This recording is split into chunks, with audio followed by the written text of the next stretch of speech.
Bless the child. Here we can see in verse 3, on the day I called, you answered me. My strength of soul you increased. When David called unto Lord, he is writing over here saying that when I called you, you answered me. Similarly, when we pray to God, our God is a prayer listening God. Not only that, He can also fulfill all the needs of each and every child in His presence. Hallelujah. So whatever may be in your hearts today, this morning, just call out to God, call His name, just pray, kneel down before Him, and keep all your petition in front of His feet. And He is the God who is going to fulfill all your needs, like how He fulfilled the needs of David. So that is the reason David is telling that on the day I called you, you answered me. My strength of soul you increased. So, if you want our strength to be increased, what should we do? We have to call our Lord. Hallelujah. Hallelujah. Shall we all greet each other saying, may God bless you.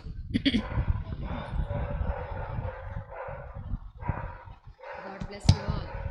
God bless you all. Shall we all sit down, please?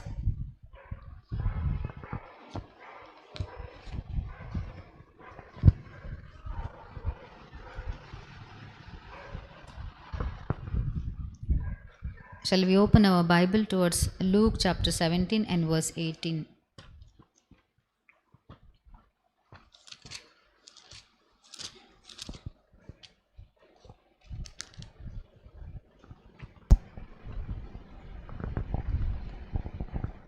Yeah, read. Was no one found to return and give praise to God except this foreigner? Yeah. And he said to him, Rise and go your way. Yes. Your faith has made you well. Yes. Shall we close our eyes and pray? Our great Heavenly Father, we thank you, Lord Jesus, for this morning. Lord Father, we thank you for your word, that you are going to speak to us through your words. Help us to know and understand, Lord Father, deep from our hearts. Open our hearts to receive your words, Lord Father, with a humble heart. Lord, talk to me and talk to each and every one of your child in your presence. Lord, through your words, help us to grow more and more in you. Come closer to you, Lord. Master, please remember each soul in your presence. Lead me, Lord Father, hide me behind your cross. Holy Spirit, please help us to know your word better than before. In Jesus' most precious name I pray. Amen. As we all know about Luke chapter 17 and verse, if we read on from 11, we will understand the matter over here. మనము లూకా సువార్త 17వ అధ్యాయము 11 నుంచి చదువుకున్నట్లయితే మనకి ఇక్కడ ఏం జరుగుతుంది అనేది కరెక్ట్గా అర్థమవుతుంది. Luke, a physician, a doctor, Luke అనే ఆయన ఒక ఫిజిషియన్గా ఒక డాక్టర్గా ఉన్నాడు. he wanted to tell us something from this particular portion of the Bible. ఆయన ఈ యొక్క భాగం బైబిల్ గ్రంథంలో నుంచి ఈ యొక్క భాగం నుంచి ఆయన మనకేదో చెప్తున్నాడు. Let's see what God is going to speak to us through this verse. చూద్దాము దేవుడు మనతో ఈ ఒక వాక్యంతో ఏం మాట్లాడబోతున్నాడు. What God want us to know. మనము ఏం తెలుసుకోవాలని దేవుడు ఆశిస్తున్నాడు. And I don't know with whom God is going to speak this morning. ఈరోజు ఎవరు దేవుడు మాట్లాడబోతున్నాడో చూద్దాము. Yes, we might have heard this several times in our life. ఇది మనము చాలా సార్లే వినుంటాము. But still, every time the word of God is new to us. కానీ ఎప్పుడు చదివినా కూడా దేవుని యొక్క వాక్యము క్రొత్తగానే ఉంటుంది. Shall we read from verse 11? On the way to Jerusalem, yes, he was passing along between Samaria and Galilee. Yes.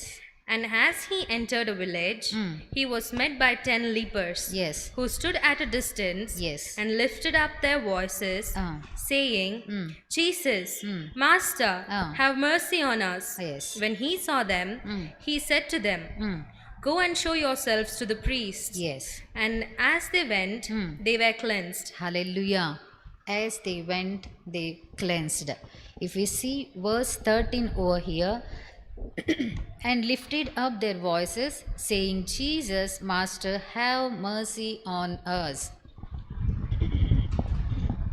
As we know that Jesus was on his way to Jerusalem, he was passing through Samaria and Galilee. యేసయ్య జెరూషలేంకి వెళ్ళేటప్పుడు ఆయన Samaria మరియు Galilee మధ్యగా ఆయన నడుస్తూ వెళ్తున్నాడు. As he has entered into a village, ఆయన ఆ యొక్క స్థలానికి ఆయన ప్రవేశించినప్పుడు he met the 10 lepers over there. ఆయన 10 మంది కుష్ఠరోగుల్ని ఆయన కలిశాడు. So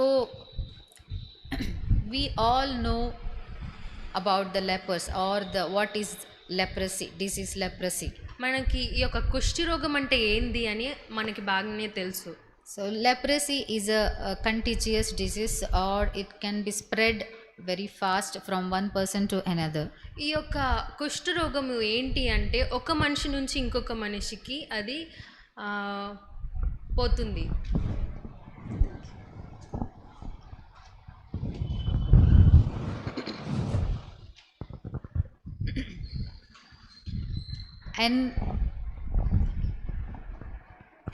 And if anybody is having this leprosy, ఎవరికైనా ఈ యొక్క కుష్టి రోగం అనేది ఉన్నట్లయితే they were not allowed to stay in midst of the people or in the village. ఆ యొక్క స్థలంలో ఆ యొక్క అందరూ నివసించే ఒక స్థలంలో వాళ్ళు ఉండేకి ప్రశస్త లేదు. In those days, ఆ యొక్క రోజులలో they were kept outside. వాళ్ళు ఊరు నుంచి బయటకి ఉంచేవాళ్ళు. They were isolated in a different place. వాళ్ళని అందరి నుంచి చాలా ఐసోలేట్ గా ఉంచేవాళ్ళు. They were not allowed to come.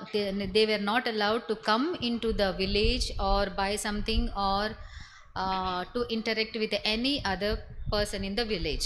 వాళ్ళు ఆ యొక్క ఊరిలోనికి వచ్చి ఆ ఊరిలో ఉండే ఏమన్నా వాళ్ళు కొనుక్కోవాలంటే కొనుక్కుండేది, లేకుంటే ఆ యొక్క మనుషులతో మాట్లాడే కొడుక వాళ్ళకి వీల్లేదు. Until and unless they were healed, they were not allowed in the village. వాళ్ళు స్వస్థత పొందేంత వరకు వాళ్ళని ఆ యొక్క ఊరిలోనికి ఎంటర్ చేసేకి అలౌడ్ లేదు. When the person, if they come to know that they got healed, they had to show themselves to the priest first. ఎవరికైనా నేను స్వస్థత పొందాను అని అనుకున్నట్లయితే ఆ యొక్క స్థలంలోని ఉన్న ప్రీస్ట్కి వాళ్ళు చూపించాలి. So this is the situation of the leper people in those days. ఇది ఆ యొక్క రోజులలో ఉండే కుష్టి రోగుల యొక్క పరిస్థితి. Nobody bothered about them. ఎవరు కూడా వాళ్ళని పట్టించుకోలేదు. Nobody wouldn't take care of them. వాళ్ళని ఎవరు చూసుకోలేదు. Or maybe they are isolated in a different place, don't know whether they are getting the food or not. వాళ్ళు ఏ స్థలంలో ఉన్నారో తెలీదు, వాళ్ళకి ఆహారము వాళ్ళు తీసుకుంటున్నారో అని కూడా మనకి తెలీదు. They were not only physically depressed but also they were depressed in their hearts. వాళ్ళు శారీరకంగా కాకుండా వాళ్ళ యొక్క హృదయంలో కూడా వాళ్ళు చాలా బాధగా ఉన్నారు. Because they were the people separated from the other people in the village. ఎందుకంటే ఈ యొక్క మనుషులు మిగతా ఒక మనుషుల నుంచి చాలా సెపరేట్ చేయబడి ఉన్నారు. And leprosy was considered as a sin in those days. ఆ యొక్క రోజులలో కుష్టి రోగముని ఒక సిన్ గా వాళ్ళు చూసేవాళ్ళు. Because they were thinking, their thoughts were like this: if a person was a sinner, he or she, they got the leprosy. This is leprosy. ఆ యొక్క రోజులలో మనుషులు అనుకునేవారు ఆ యొక్క మనిషి సిన్నర్ గా ఉన్నట్లయితే వాళ్ళకి కుష్టి రోగం కలుగుతుంది. So nobody was bothered about them. అందుకని వాళ్ళ గురించి ఎవరు పట్టించుకోలేదు. And not only that, they were kept outside the village. అదే కాకుండా వాళ్ళ యొక్క ఊరు నుంచి బయటికి పెట్టబడ్డారు. So these were the situation of these 10 lepers over there. ఇదే ఈ యొక్క పరిస్థితి అయింది ఆ యొక్క 10 మంది కుష్టి రోగులది. Nobody go near to them. వాళ్ళ దగ్గరికి ఎవరు వెళ్ళరు. Nobody want to meet them. ఎవరు వాళ్ళని కలిసేకి ఇష్టపడరు. Nobody want to take care of them. వాళ్ళని ఎవరు చూసుకోవాలని అనుకోరు. Even though they may be having the relatives and friends, వాళ్ళ యొక్క స్నేహితులు వాళ్ళ యొక్క బంధువులు ఉన్నప్పటికీ కూడా their situation was like this. వాళ్ళ యొక్క పరిస్థితి ఇలాగా ఉంది. In the same way, when we were also in sin, అదే విధంగా మనము పాపంలో ఉన్నప్పుడు, when we didn't receive Jesus as our savior, మనము యేసుక్రీస్తుని మన సొంత రక్షకుడుగా When మనం we- అంగీకరించలేనప్పుడు, when we were still in sin, మనం ఇంకా పాపంలో ఉన్నప్పుడు we were also isolated. మనము isolate చేయబడ్డాము. See, in Matthew chapter 19 and verse 13, here the Bible say like this. Matthew 9 verse 13. Go and learn Huh. what this means. Yes. I desire mercy and not sacrifice. Yes. For I came not to call the righteous but sinners. Hallelujah. These are the words told by our Lord Savior Jesus Christ. ఈ యొక్క మాటలు యేసుక్రీస్తు గారు పలికిన మాటలు. If we can understand over the situation here, the Pharisees were asking the disciple of God or disciple of Jesus, why your master is sitting with the tax collector and with the sinners and eating. ఇక్కడ మనం చూస్తున్నట్లయితే ఈ యొక్క Pharisees అందరూ Jesus డిసైపుల్స్ని అడుగుతున్నారు, ఎందుకు మీ యొక్క teacher ఆ యొక్క ట్యాక్స్ కలెక్టర్స్తో కూర్చొని భోజనం చేస్తున్నారు అని. Why he is spending his time or he is in midst of the sinners. ఎందుకు ఆయన యొక్క సమయాన్ని అక్కడ వెచ్చిస్తున్నారు, లేకుంటే ఆ యొక్క పాపం చేసే వాళ్ళ దగ్గర ఆయన ఎందుకు నివసిస్తున్నాడు. We all know about the Pharisees, right? మనకు అందరికీ తెలుసు ఫారిసీస్ గురించి. They are just self-righteous people. వాళ్ళు చాలా సెల్ఫ్ రైచియస్ గా ఉంటారు. They will keep the sinners away from them. ఆ పాపం చేసే వాళ్ళందరినీ కూడా వాళ్ళు చాలా దూరంగా ఉంచుతారు. They will not go near to them. వాళ్ళు దగ్గరికి వాళ్ళు వెళ్ళరు. They will not have any friendship with them. వాళ్ళతో ఏమి స్నేహబంధం ఏమి పెంచుకోరు. And if even we see that the Pharisees, when they went, Pharisees and the publican went into the presence of the Lord, when they went to pray in the presence of the Lord, ఈ యొక్క Pharisees ఆ యొక్క దేవుని యొక్క సన్నిధానికి వెళ్ళినప్పుడు the Pharisees is telling to the Lord, I am not like this publican. అప్పుడు వాళ్ళు చెప్పే మాట ఏంటంటే,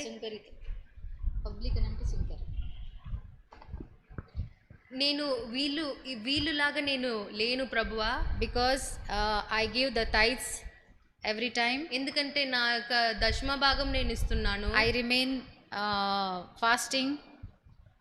నేను ఉపవాసం ఉన్నాను. Yes, and I am doing all the things which you want me to do.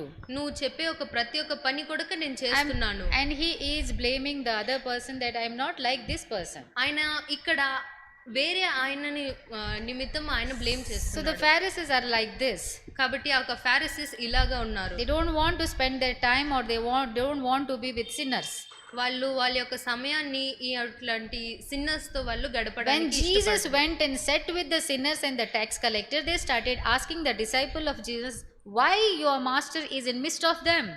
ఎప్పుడైతే యేసుక్రీస్తు గారు ట్యాక్స్ కలెక్టర్స్ మధ్యలో కూర్చున్నారో వాళ్ళు అడిగే విషయం ఏంటంటే డిసైపుల్స్తో, ఎందుకు మీ యొక్క టీచర్ వాళ్ళ దగ్గర కూర్చొని ఉన్నాడు. Now knowing their hearts, Jesus is answering easy over here, go and learn what this means. I desire mercy and not sacrifice, for I came not to call the righteous but sinners.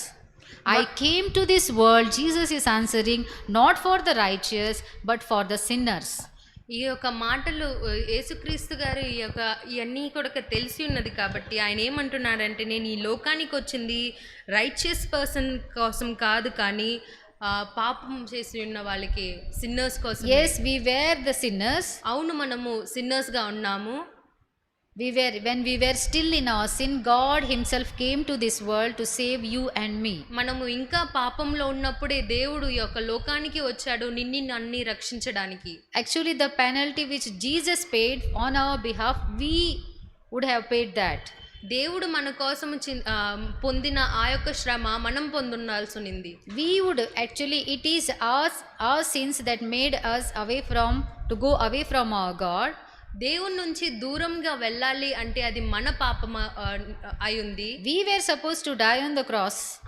మనము ఆ యొక్క సిలువలో చనిపోవాల్సి ఉంది. And we were supposed to go to the eternal death. మనము ఆ యొక్క eternal death కి మనం పోవాల్సి ఉంది. But it is Lord Jesus who came to this world on your behalf. He died on the cross of Calvary. కానీ అది యేసుక్రీస్తు మాత్రమే నీ కోసము నీ కొరకై ఈ యొక్క లోకానికి వచ్చి ఆ యొక్క సిలువలలో ఆయన చనిపోయాడు. He died for you. ఆయన నీ కోసము చనిపోయాడు. Today you may be thinking, I am a very righteous person, I am not doing any good thing, bad thing. ఈ రోజు నువ్వు అనుకోవచ్చు, నేను చాలా మంచిదాన్ని, నేను ఏ చెడ్డ పని కూడా చేయలేదు. But remember, child of God, you were the sinners when you were in your mother's womb. కానీ నీ యొక్క తల్లి గర్భంలో ఉన్నప్పుడే నువ్వు ఒక పాపిష్ఠురాలుగా ఉన్నావు. Yes, and God, that is the reason why God came to this world to save you and me. అదే ఒక కారణము, దేవుడు ఈ యొక్క లోకానికి వచ్చాడు నిన్ను నన్ను రక్షించడానికి. He is a God who wants us to be with him always, all the time. ఆయన దేవుడు మనల్ని ఆయనతో పాటు ఎప్పుడు కూడా ఉంచుకోవాలని And not only that, he loved you and me so much. అదే కాకుండా నన్ను ఆయన చాలా ఎక్కువ ప్రేమించాడు. He want us to be with him all the time. He want our fellowship. ఆయనకి మన యొక్క ఫెలోషిప్ ఇష్టమైంది, ఆయనతో పాటు మనం ఎప్పుడు ఉండాలి అని ఆయన Because we are his children. ఎందుకంటే మనం ఆయన బిడ్డలమి. He cannot depart or go away from us. He don't want us to go away from us. ఆయన మన నుంచి దూరం పోవాలి అని ఆయనకి ఆశ లేదు. This is we that departed from him because of our sins. మన యొక్క పాపాల నిమిత్తము మనము ఆయన నుంచి దూరంగా వెళ్ళిపోయాము. When nobody was bothered about us, ఎవరు కూడా మనల్ని పట్టించుకోలేనప్పుడు Lord Jesus came to you and me. యేసుక్రీస్తు ప్రభువు నీ దగ్గరికి నా దగ్గరికి And వచ్చాడు. he said to you and me that I am going to die on your behalf, so live. కాబట్టి ఆయన ఈ యొక్క లోకానికి వచ్చి నీ కోసము నేను చనిపోతున్నాను కాబట్టి నువ్వు బ్రతుకు అని చెప్పాడు. Ephesians chapter 2 and verse 4 and 5. Shall we read it?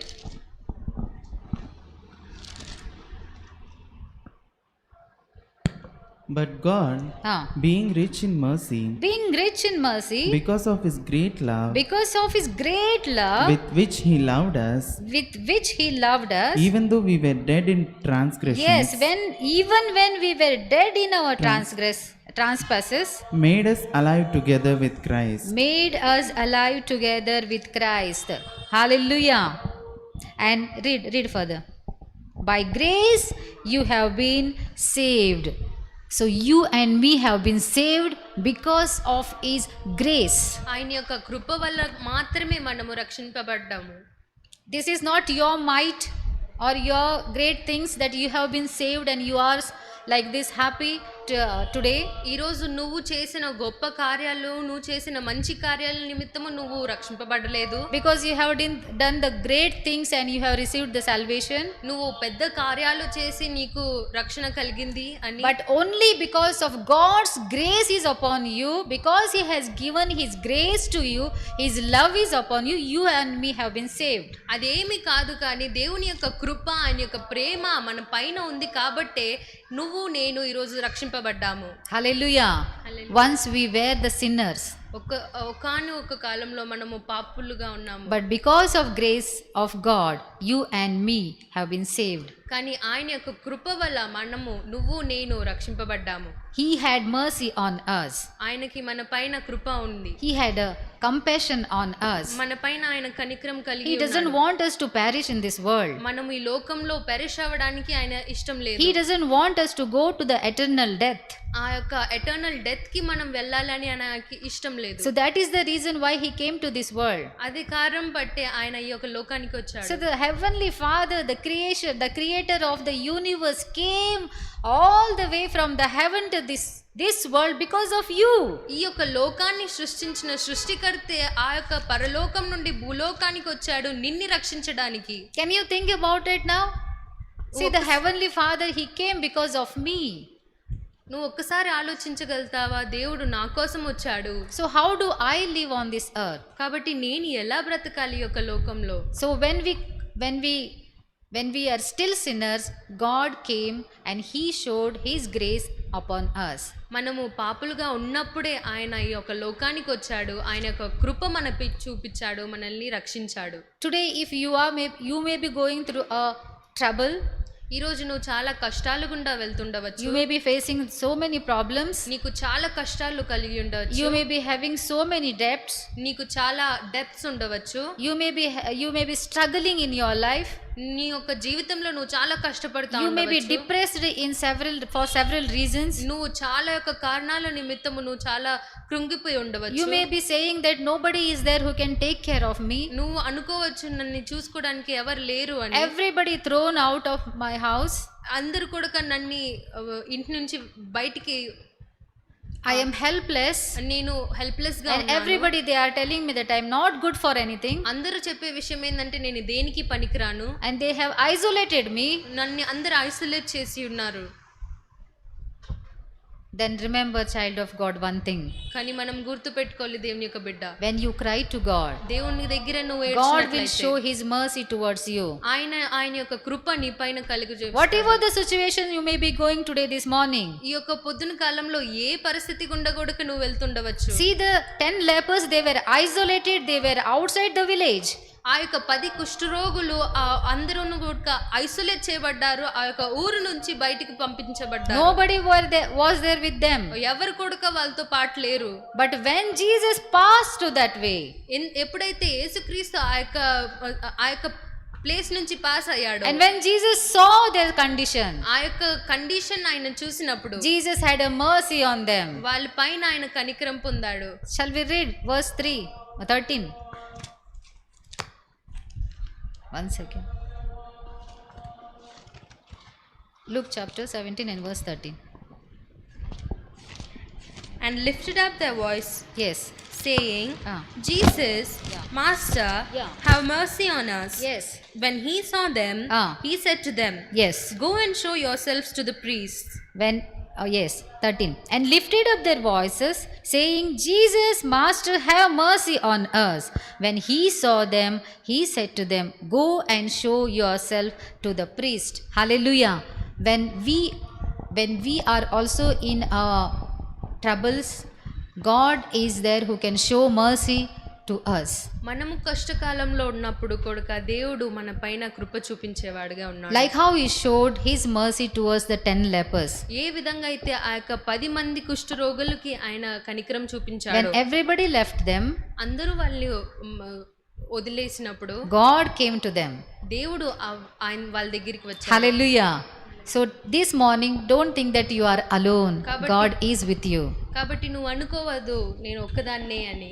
దేవుడు నీతో పాటు ఉన్నాడు. So immediately when they said, have mercy on us, what Jesus is telling over there? Go and show yourselves to the priest. Hallelujah. Go and show yourself to the priest. What does it mean? When the leper is healed, they have to go to the priest and they have to show themselves to the priest if he is healed or not, and then only he was allowed into the village. ఎప్పుడైతే ఆ యొక్క కుష్ఠరోగులు healing పొందుకుంటారో వాళ్ళు వెళ్ళేసి ఆ యొక్క ప్రీస్ట్కి చూపించాలి. ఆ ప్రీస్ట్కి చూపించిన తర్వాతనే వాళ్ళ యొక్క ఊరిలోనికి వెళ్ళవచ్చు. So it means God immediately healed them. అది ఏమి అంటే దేవుడు ఆ యొక్క సమయంలోనే వాళ్ళకి స్వస్థతని అనుగ్రహించాడు. So when they prayed to God, వాళ్ళు దేవునికి ప్రేయర్ చేసినప్పుడు, when they cried out to God, దేవుని ఎదుట వాళ్ళు ఏడ్చినప్పుడు, to have mercy on them, వాళ్ళ పైన కృప ఉన్నట్టు God immediately answered their prayers. ఆ దేవుడు ఇమిడియట్ గా వాళ్ళ యొక్క ప్రార్థనని ఆలకించాడు. Jesus didn't ask them anything else. దేవుడు వాళ్ళని ఇంకా ఏమి కూడా అడగలేదు. Jesus said that go and show yourself to the priest. ఆయన ఏమన్నాడంటే పోయి మీరు ఆ యొక్క ప్రీస్ట్ కి మిమ్మల్ని చూపించుకోండి. That means you are healed completely. దాని యొక్క అర్థం ఏంటంటే మీరు పూర్తిగా స్వస్థతను పొందారు. You can move forward. నువ్వు ముందుకి వెళ్ళవచ్చు. Yes, when we also pray to God, God is a prayer answering God and he will also answer our prayers. మనం కూడా ప్రేయర్ చేసేటప్పుడు ప్రార్థించేటప్పుడు దేవుడు మన ప్రార్థన ఆలకించే దేవుడుగా ఉన్నాడు. Psalm 145 and verse 18. Shall we read it?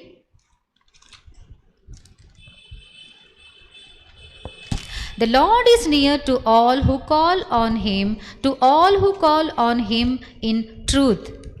The Lord is near to all who call to him. The verses are telling, the psalmist is telling that those who call to him, those who pray to the Lord is always near to them. ఆయనని ఎవరైతే పిలుస్తారో వాళ్ళతో పాటు వాళ్ళతో దగ్గరగానే ఆయన ఉంటాడు అని దేవుని యొక్క వాక్యం సెలవిస్తుంది. So today if you are calling to your Lord Jesus or you are praying in his presence, ఆయన యొక్క సన్నిధిలో నీ యొక్క దేవుణ్ణి నువ్వు పిలిచినట్లయితే, whatever your problem may be, నీ యొక్క సమస్య ఏమైనప్పటికీ for కూడా, whatever you may be asking, నువ్వు దేని గురించి దేని నిమిత్తం ఆయన అడిగితేటప్పుడు, remember that as soon as you call to his name, he is near to you. ఆయన నామాన్ని నువ్వు పిలిచినప్పుడు నీ దగ్గర ఆయన ఉన్నాడు అనేసి నువ్వు గుర్తు చేసుకో. When you kneel down in his presence, ఆయన యొక్క సన్నిధిలో నువ్వు మోకరించినప్పుడు, you should have a faith in yourself that God is beside me, he is near to me, ఆయన నీ యొక్క పక్కన ఉన్నాడు అని నీకు విశ్వాసం ఉండాలి. and he is listening to my prayers. ఆయన నా యొక్క ప్రార్థన ఆలకిస్తున్నాడు అని నీకు విశ్వాసం Do ఉండాలి. you have that faith today, this morning? ఈ యొక్క పొద్దున కాలంలో ఆ యొక్క విశ్వాసం నువ్వు కలుగుతున్నావా? Sometimes we pray and we say that, oh, God is listening or not, I don't know.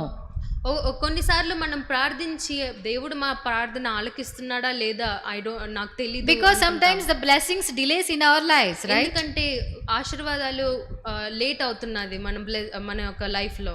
But remember, my friends, when you kneel down to pray, you should have the faith in your heart that God is near to me, he is listening to my prayer, and I am going to get the answer from my heavenly Father. నువ్వు ఎప్పుడైతే ప్రార్థిస్తున్నావో, నువ్వు మోకరించి ఎప్పుడైతే ప్రార్థిస్తున్నావో, నీకు విశ్వాసం ఉండాలి. దేవుడు నా పక్కన ఉన్నాడు, ఆయన నా ప్రార్థన ఆలకిస్తున్నాడు, దానికి ఆయన జవాబు ఇవ్వబోతున్నాడు. See the 10 lepers, they asked, have mercy on us, that's all. And Lord Jesus said, go and show yourself to the priest. ఆ యొక్క 10 మంది కుష్ఠరోగులు ఏమన్నారంటే, దేవా మా పైన కనికరం పొందుకో అన్నారు. అంతేకాని తర్వాత దేవుడు ఏమన్నాడంటే, పోయి మిమ్మల్ని మీరు priest చూపించుకోండి. And in Jeremiah chapter 29 and verse 12, Jeremiah chapter 29 and verse 12, the Bible says like this. Then you will call upon me, yes, and come and pray to me, yes, and I will hear you. Yeah, you will seek me and find me. And find me when you seek me, you seek me with all your heart. With all your heart I will be found by you. I will be found by you, declares the Lord. Declares the Lord. Hallelujah. Enough. Then you will call upon me and come and pray to me and find me. When you come to me, when you pray to me, definitely you are going to find me. This is the words told by the heavenly Father. దేవుని యొక్క వాక్యం సెలవిస్తుంది. దేవుని చెప్తున్నాడు ఇక్కడ ఏమంటే, నువ్వు నా యొక్క సన్నిధానంకి వచ్చి నన్ను పిలిచి నన్ను సీక్ చేసినట్లయితే నేను నీకు కనబడతాను. You will seek me and you will find me when you seek me with your heart. That is very important. నువ్వు నన్ను నీ యొక్క పూర్ణ హృదయముతో నన్ను సీక్ చేసినట్లు అయితే నేను నీకు కనబడతాను.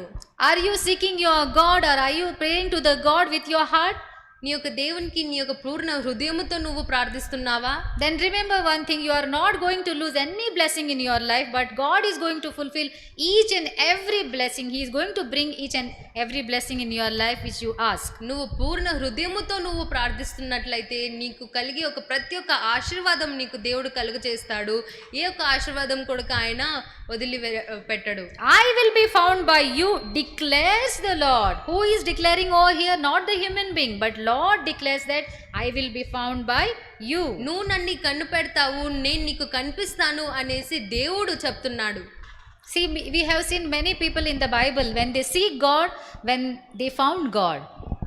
మనం బైబిల్లో చూసుకున్నాము, చాలా మంది దేవుని సీక్ చేశారు, వాళ్ళు దేవుని కనిపెట్టారు. When they call God in the time of their troubles, God helped them and God listened to their prayers.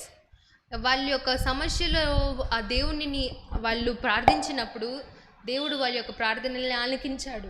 Yes, and definitely God is going to do the same thing till today also he is doing, and forever he is going to do that. ఈ రోజు కూడా ఆయన అదే చేస్తున్నాడు, ఇంకా రాబోయే కాలంలో కూడా అదే చేస్తాడు. God will answer your prayer, remember that. దేవుడు నీ యొక్క ప్రార్థనని ఆలకిస్తాడు. It may be delaying in your life, అది నీ యొక్క జీవితంలో కొంచెం డిలే అయినా అవ్వచ్చు. But when you kneel down before him, you should always remember that God is beside me, he is near to me.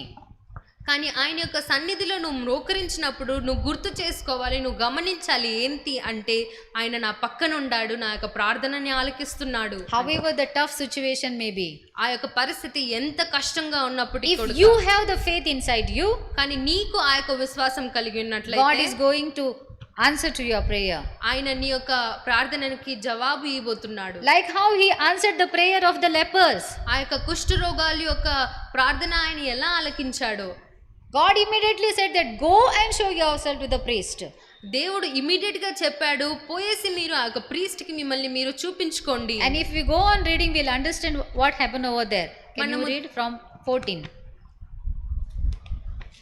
From verse 14. When he saw them, Yes. he said to them, Yeah. go and show yourselves to the priest. Ah. And as they went, they were cleansed. They were cleansed. Then one of them, And then one of them, when he saw that he was healed, he was healed, turned back, praising God with a loud voice. And he fell on his face at Jesus' feet, giving him thanks. Now he was a Samaritan. Then Jesus answered, were not 10 cleansed? Where are the 9? Was no one found to return and give praise to God Yes. except this foreigner? Yes. And he said to him, rise and go your way. Your faith has made you well. Hallelujah. We have seen the 10 lepers over here. God had mercy on them. When they prayed to God, God said that go and show yourself to the priest. And as they were going, they were healed. ఇక్కడ మనం చూసుకున్నట్లయితే యేసుక్రీస్తు గారు వాళ్ళతో అన్నారు, మీరు పోయి ఆ యొక్క ప్రీస్ట్కి మీరు చూపించుకోండి అని. వాళ్ళు వెళ్తున్నప్పుడు వాళ్ళు స్వస్థతను పొందారు. See, similarly, when we pray to God, we also receive the blessings, and we also experience that blessings in our life. అదే విధంగా మనం కూడా దేవుని దగ్గర ప్రార్థించినట్లయితే మనం కూడా ఆ యొక్క ఆశీర్వాదాలు మనల్ని పొందుకోవచ్చు. But if we see in 15 and 16, verse 15 and 16, all were healed. How many were there? 10 lepers were there. 15 verse లో మనం చూసుకున్నట్లయితే అందరూ కూడా స్వస్థతని పొందారు. 10 మంది కుష్ఠరోగంలో అందరూ కూడా స్వస్థతని పొందారు. God is not a partial God, or he may not do any partiality with anybody. Okay, మన దేవుడు పార్షాలిటీ చేసే దేవుడు కాదు. when his children come to him and pray to him, he is going to bless them all. ఆయన యొక్క బిడ్డలు ఆయన దగ్గరికి వచ్చి ప్రార్థించినప్పుడు అందరికీ కూడా ఆయన స్వస్థతను The అనుగ్రహిస్తారు. 10 lepers were healed as they were going. They were noticed that they were healed. ఆ యొక్క 10 కుష్ఠరోగులు కూడా వెళ్తున్నప్పుడు వాళ్ళు గమనించారు, వాళ్ళందరూ కూడా స్వస్థతని పొందారు. See, today whatever your situation may be, you may be thinking that I am a great sinner. I have done so many bad things in my life in the past. ఈరోజు నీ పరిస్థితి ఏమైనా ఉండవచ్చు. ఈరోజు నువ్వు అనుకో ఉండొచ్చు, నేను చాలా చెడ్డదానిని, నేను చాలా ఘోరమైన పాపాలు నేను చేసి ఉన్నాను అని. How God can answer my prayers? దేవుడు నా యొక్క ప్రార్థనని ఎలా ఆలకిస్తాడు? Don't worry, my friend, when you come into his presence and repent yourself in his presence for all the sins. నువ్వు ఏం కంగారు పడకండి నా యొక్క ప్రియ సహోదరి. నువ్వు దేవుని యొక్క సన్నిధిని వచ్చి నువ్వు ఆ యొక్క రిపెంటెన్స్ నువ్వు పొందుకున్నట్లయితే, And when you pray to God, దేవునికి నువ్వు ప్రార్థించినట్లయితే he will answer your prayer also. నీ యొక్క ప్రార్థన కొడుకు ఆయనకించే దేవుడుగా. Because we have seen that he has not come for the righteous, but he has come for the sinners. ఆయన righteous person కోసం రాలేదు, కానీ మనము ఆయన చూస్తున్నట్లయితే ఆయన సిన్నర్స్ కోసం వచ్చాడు. He want to heal you. ఆయన నిన్ను స్వస్థపరచాలని కోరుకుంటున్నాడు. He want to make you a good person. నిన్ను ఆయన మంచి వ్యక్తిగా మార్చాలని కోరుకుంటున్నాడు. He doesn't want you to be in the bondage itself only. నువ్వు ఇంకా ఆ బాండేజ్ లో ఉండాలని ఆయనకి ఇష్టం లేదు. So he is also there for you, stretching out his hands all the day.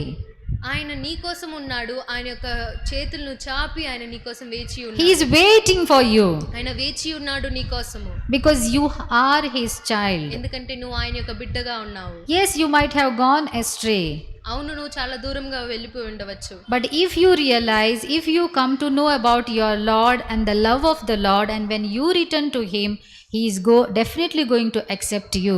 కానీ ఎప్పుడైతే నువ్వు రియలైజ్ అయ్యేసి ఆయన యొక్క ప్రేమను నువ్వు గమనించగలిసి నువ్వు ఆయన దగ్గరికి వస్తే ఆయన నిన్ను డెఫినెట్గా యాక్సెప్ట్ And చేయగలడు. He is also going to listen to your prayers. ఆయన నీ యొక్క ప్రార్థనను కూడా ఆలకించే దేవుడిగా ఉన్నాడు. And when your prayer is answered, the thing which you should do is you have to praise His name, you have to glorify Him, and you have to give thanks to Him. ఆయన నీ యొక్క ప్రార్థన ఆలకించినప్పుడు నువ్వు చేసే పని ఏంటి అంటే ఆయనని నువ్వు స్తుతించాలి, ఆయనకి థ్యాంక్స్ చెప్పాలి. Are you doing this? ఆ పని మనం When చేస్తున్నాం. you are blessed, నువ్వు ఆశీర్వాదాలు when పొందుకున్నప్పుడు, you are completely comfortable in your life, నీ యొక్క జీవితంలో కంఫర్టబుల్ గా ఉన్నప్పుడు, when you have enough in your life, నీకు అన్ని కూడా కలిగి ఉన్నప్పుడు, are you giving thanks to Him? దేవునికి నువ్వు కృతజ్ఞతగా ఉన్నావా? Whatever you are today, are you praising for Him? నువ్వు ఈరోజు ఏమై ఉన్నావో దానికోసం నువ్వు దేవునికి కృతజ్ఞతగా ఉన్నావా? Some people, they receive the blessings, and when they have enough, they are satisfied, they just forget the God. వాళ్ళు కొంతమంది ఎలాగున్నారంటే వాళ్ళకి కలిగిందంతా వాళ్ళు ఉన్నట్లయితే వాళ్ళు దేవుణ్ణి మర్చిపోయే వాళ్ళుగా Yes, ఉన్నారు. before the examination, every day getting up early in the morning, God please give me good marks, God please give me good marks, God please give me this type of percentage, and all will ask, right? Student. Exams కి ముందు ప్రతి ఒక్క student కొడుక పొద్దున లేచి దేవా ఇన్ని నాకు మార్కులు దయచేయి, ఇన్ని మార్క్స్ నాకు దయచేయి అని మనకి అందరికీ తెలుసు కదా. And when God hears them, listen to their prayers and give good marks in their examination, and when they score good marks, after that, no getting up early in the morning.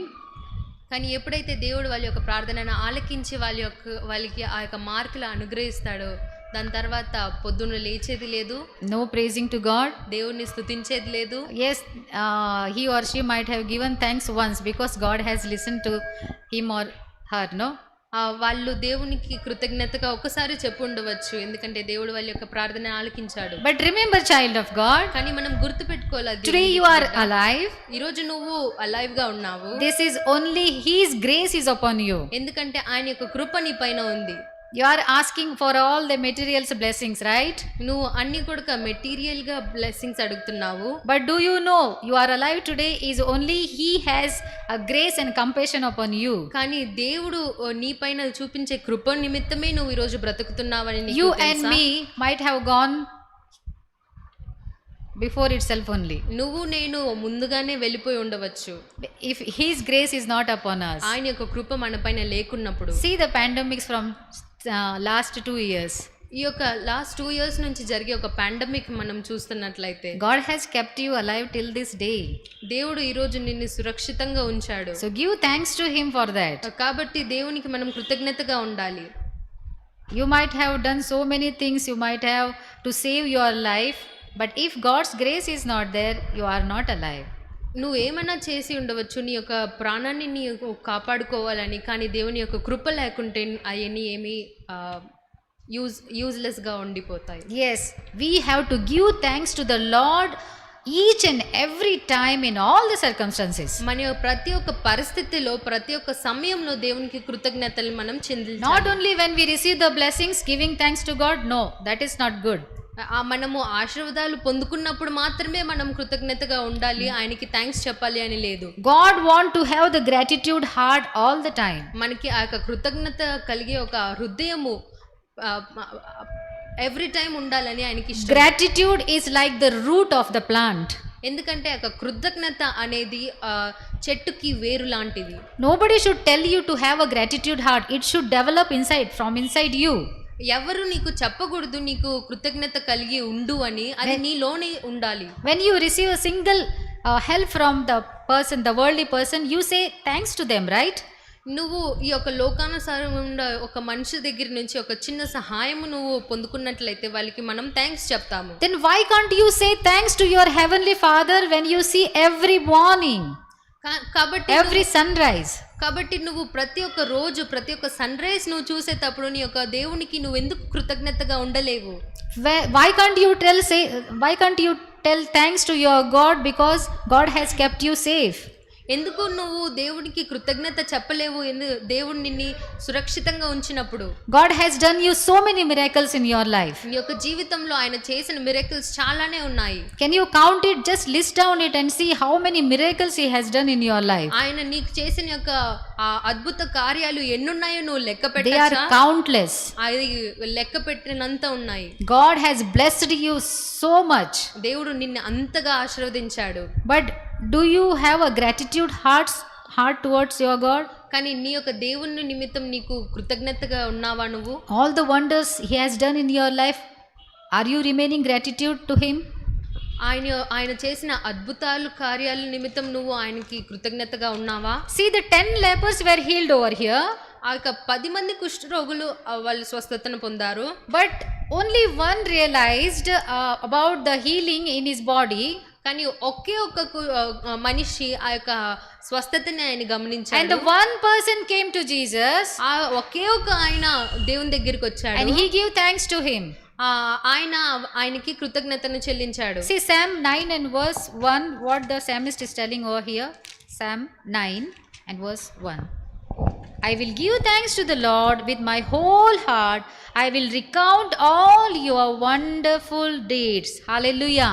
The psalmist is always thankful to God and for all the wonderful things, all the wondrous things that he has done in his life. ఈ యొక్క కీర్తనకారుడు దేవుని చేసిన ప్రతి ఒక్క కార్యం, ప్రతి ఒక్క అద్భుత కార్యం నిమిత్తము దేవునికి కృతజ్ఞతగా ఉన్నాడు. We should remain thankful to God for every single thing that is happening in our life. మన యొక్క జీవితంలో జరిగే ప్రతి ఒక్క విషయం నిమిత్తము మనము కృతజ్ఞతగా ఉండాలి. That's what God wants us to do. అదే దేవుడు కూడా మన నుంచి ఆశించేది. See, if we see in Psalm 100, we can read it's a psalm of praise, right? I think verse 3. No. 4. Enter his gates with thanksgiving and his courts with praise. Give thanks to him. Bless his name. Bless his name. Hallelujah. Enter his gates with thanksgiving. As soon as you enter the gates of your heavenly Father, you have to give thanks to him. నువ్వు ఆ దేవుని యొక్క ప్రసన్నతలో నువ్వు అడుగు పెట్టినప్పుడు నువ్వు దేవునికి కృతజ్ఞతను చెల్లించాలి. What we do? As soon as we enter the gate, oh, how long I have to stay over here? I don't know. Some of the people will have such type of thoughts in their mind, right? మనము లోపలికి వచ్చినప్పుడు మనము ఏం ఆలోచిస్తాము? ఇంకా ఎంతసేపు మనం ఇక్కడ ఉండాలి అని ఆలోచిస్తాము. I don't know today it is going to finish very soon or not. ఈరోజు భిన్న అయిపిస్తారో లేదో అని కూడా తెలీదు. Or in these days I have come to the church, I don't know who is having is suffering with this corona. లేకుంటే ఈ యొక్క కాలంలో నేను ఈ చర్చ్కి వచ్చాను, ఎవరికి కరోనా ఉందో లేదో. And you know one thing, the third wave is also very near. మీకు తెలుసా థర్డ్ వేవ్ కూడా చాలా దగ్గరగానే ఉంది. Only 4 or 5 weeks we have enjoyed in the presence of the Lord, right? As a congregation. సంఘముగా మనము 3-4 వీక్స్ మాత్రం దేవుని దగ్గర మనము. And we don't know what is going to happen the next moment. మనకు తెలీదు ఇంకా రాబోయే కాలంలో ఏమవుతుంది. Bible say that as soon as you enter into the gates, you have to give thanks to the Lord. Bible చెప్తుంది దేవుని యొక్క సన్నిధికి నువ్వు వచ్చిన వెంటనే నువ్వు ఆయనకి కృతజ్ఞతను చెల్లించాలి. Bible doesn't say as soon as you enter the gates, you just pray to God. Bible చెప్పదు నువ్వు okay, it's okay, you have to pray to God, but here the first line is telling that enter his gates with thanksgiving. ఇక్కడ ఏం చెప్తుంది అంటే బైబిల్లో నువ్వు దేవుని యొక్క సన్నిధానంకి వచ్చిన వెంటనే ఆయనకి నువ్వు కృతజ్ఞతను చెల్లించాలి. As soon as we enter, we just greet each other, right? Praise the Lord and all. మనము లోనికి వచ్చినప్పుడు వెంటనే మనము అందరికీ ప్రైజ్ ద లార్డ్ చెప్తాము, అందరిని గ్రీట్ చేస్తాము. But when you enter into the gates, say praise the Lord, greet each other, that is also good. But you should have a gratitude saying that God, you have blessed me, you have given me one more opportunity to come into your presence, to step into your presence and have that thanksgiving in your heart. కానీ మనము దేవుని యొక్క సన్నిధానానికి వచ్చినప్పుడు greet చేయడమే కాకుండా నీకు ఆ యొక్క కృతజ్ఞత మనసు ఉండాలి. దేవా, నీ యొక్క కృప వల్లనే నేను బ్రతికి ఉన్నాను, నీ యొక్క కృప వల్లనే నేను ఈరోజు సజీవంగా ఉన్నాను, ఈరోజు ఈడికి వచ్చున్నాను అని. Yes Lord, because if you were not there in my life, I would have been not over here. ఎందుకంటే ప్రభువా నువ్వు నా యొక్క జీవితంలో లేకపోయి ఉంటే నేను ఇక్కడ ఉండలేనేమో. Yes, you have to enter into his gates with thanksgiving. కాబట్టి ఆయన యొక్క గేట్స్ని నువ్వు వెళ్ళేటప్పుడు కృతజ్ఞతతో నువ్వు వెళ్ళాలి. The 10 lepers were healed, ఆ యొక్క 10 కుష్ఠరోగులు but how many returned back and gave thanks? Only one. కానీ ఎంతమంది వచ్చి దేవునికి కృతజ్ఞతను చెల్లించారు? ఒక్కరు మాత్రమే. God is blessing each and everyone. దేవుడు అందరినీ కూడా ఆశీర్వదిస్తున్నాడు. But how many are really remaining gratitude? కానీ ఎంతమంది నిజంగా కృతజ్ఞతలు చెల్లిస్తున్నారు? Today morning, let us ask this question to ourselves.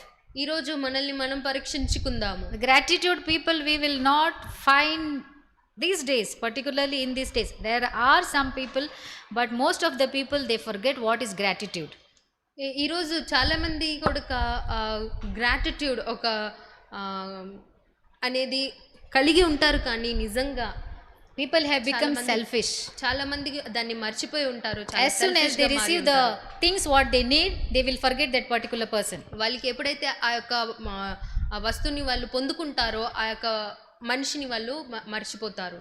When you cannot remain gratitude to the person whom you can see, నువ్వు చూసే ఒక వ్యక్తికి నువ్వు కృతజ్ఞతగా లేకపోతే then how can you be gratitude to the heavenly Father whom you have not seen? నువ్వు చూడలేని నీ యొక్క దేవునికి నువ్వు ఎలా కృతజ్ఞతగా ఉంటావు? When you cannot remain faithful, or when you cannot show your gratitude to your friend, how can you show your gratitude to your father? నీ యొక్క స్నేహితుడికి నువ్వు కృతజ్ఞతగా నువ్వు ఫెయిత్ఫుల్గా లేకపోతే నీ యొక్క తండ్రికి నువ్వు ఎలా కృతజ్ఞతగా ఉంటావు? See, the self-righteous people are like this. I am doing all the good things. I am going to the church, and they will say that they will cheat others in this world, but they will say they are the self-righteous person. They will say like this: I have not done anything wrong in the sight of God. I am going to the church every day like Pharisees, right? Self righteous persons ఎలా అంటే నేనేం చెడ చేయలేదు, నేను ఈ యొక్క మనిషిలాగా కాదు, నేను చాలా మంచి చేస్తున్నాను అనేసి వాళ్ళు చెప్తారు, ఫారిసిస్ లాగా. God accept gratitude hearts. దేవుడు కృతజ్ఞత కలిగిన ఒక హృదయాన్ని ఆయన యాక్సెప్ట్ చేసే దేవుడిగా ఉన్నాడు. See, if you read from 15, read.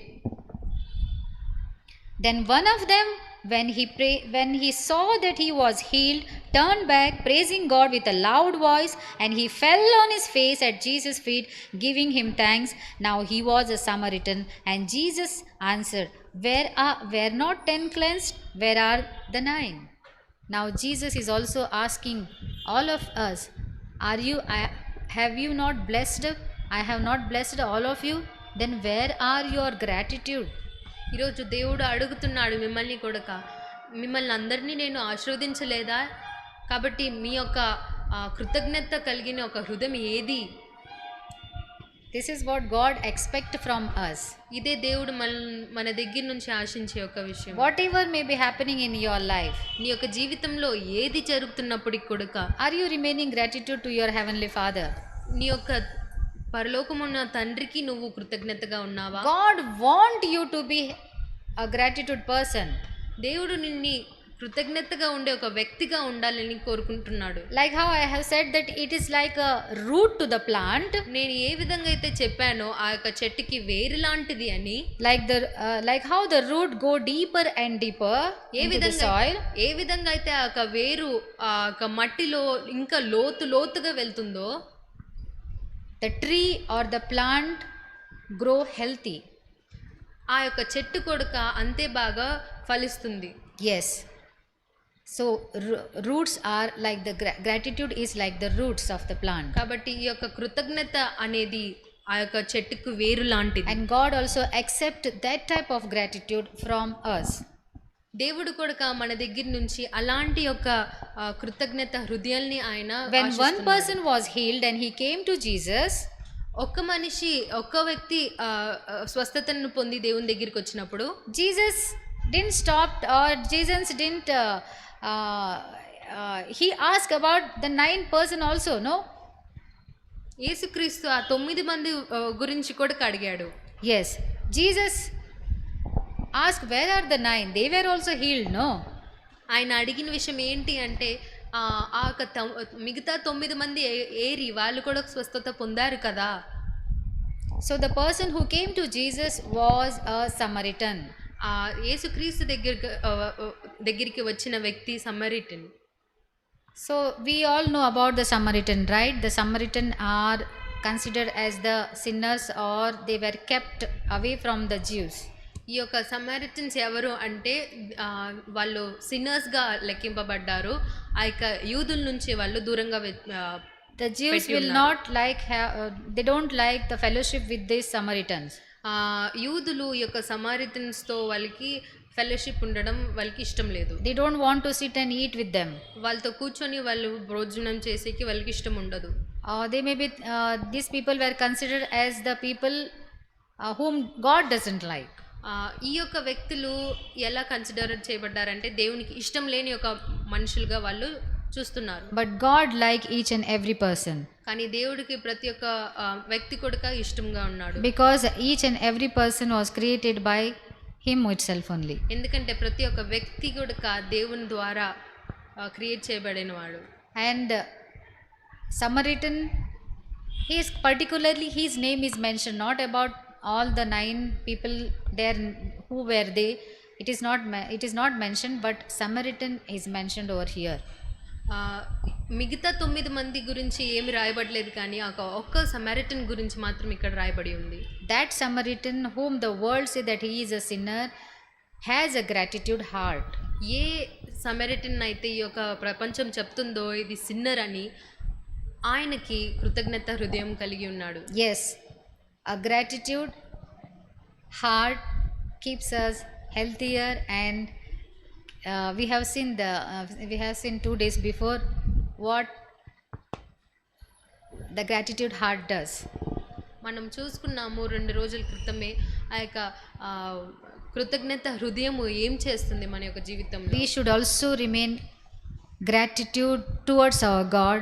That's what God want us to speak this morning. దేవుడు మనం కూడా కృతజ్ఞతతో ఉండాలి అని కోరుకుంటున్నాడు. Yes, when we saw the 10 lepers over here, when they cry out to God, God had mercy on them. ఈ యొక్క 10 మంది కుష్ఠరోగులు కూడా వాళ్ళు ఏడ్చినప్పుడు దేవుడు వాళ్ళపైన కృపను చూపించాడు. When they prayed to God, వాళ్ళు ఆయనకి ప్రార్థించినప్పుడు God listened to their prayers. వాళ్ళ ప్రార్థనని ఆయన ఆలకించాడు. And not only that, he healed all of them. అదే కాకుండా ఆయన అందరికీ స్వస్థతను అనుగ్రహించాడు. All received the healing. అందరూ కూడా స్వస్థతను పొందుకున్నారు. All received the blessings. అందరూ ఆశీర్వాదాలు పొందుకున్నారు. But only one person came and gave thanks to the Lord. కానీ ఒకే ఒక వ్యక్తి మాత్రము వచ్చి కృతజ్ఞతలను చెల్లించాడు. Today in our lives also, all of us are blessed in the areas we want the blessings. మనం కూడా మన యొక్క జీవితంలో మన యొక్క ఏరియాలో మనము బ్లెస్ అయి ఉన్నాము. But how many are remaining faithful to God? I mean to say, have a gratitude heart towards God. కానీ ఎంతమంది మనలో దేవునికి ఇష్టకరంగా మనకి కృతజ్ఞత హృదయంతో మనం ఉన్నాము. Like how God asked the 10 Samaritan, the leper, I have healed all the 10 lepers. Where are the 9? ఏ విధంగా అయితే యేసుక్రీస్తు గారు అడిగారు, నేను 10 మంది కుష్ఠరోగుల్ని నేను స్వస్థపరిచాను, ఆ 9 మంది ఎక్కడా? Today morning God also may be asking all of us, I have blessed you abundantly, I have healed you completely. Where is your gratitude?